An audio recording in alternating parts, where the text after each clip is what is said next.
Hello guys, আসসালামু আলাইকুম। কেমন আছেন সবাই? আশা করি ভালো আছেন, আমিও ভালো আছি। এই দেখতে পাচ্ছেন আমি আজকে আসছি কুষ্টিয়া জেলার ভেড়ামারা থানা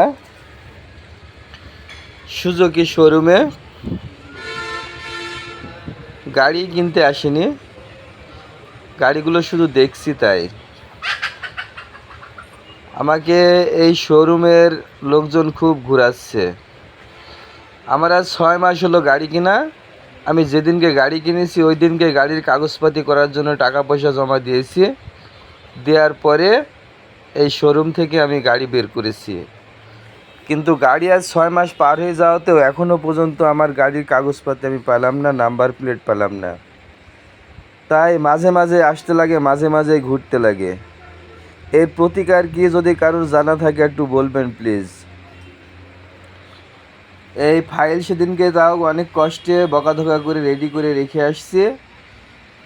বলছে যে কুষ্টিয়াতে পাঠাবো, পাঠালে আপনার গাড়ি চেক করার জন্য ডাকবে, আপনি কুষ্টিয়াতে যাবেন। সেটাও হয়ে গেল আজকে অন্তত পক্ষে 13 দিন। এর মধ্যে কোনো খবরাখবর নেই। তো ভিউয়ার্স, যারা বাইকার আছেন অবশ্যই একটু কমেন্টে আমাকে বলবেন আমি কি করব এখন।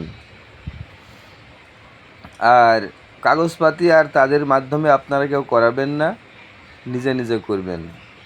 তবে এমনি ব্যবহার আচার ভালো, এদের কথাবার্তা ভালো। আর গাড়ির দাম তুলনামূলকভাবে কুষ্টিয়া এবং দৌলতপুর তারাগোনিয়ার থেকে অনেকটাই সাশ্রয়ী আছে, কিছু হলেও কম নেই। আপনাদের যদি সুযোগী গাড়ির প্রয়োজন হয় আপনারা এখানে আসবেন। খোদা হাফেজ।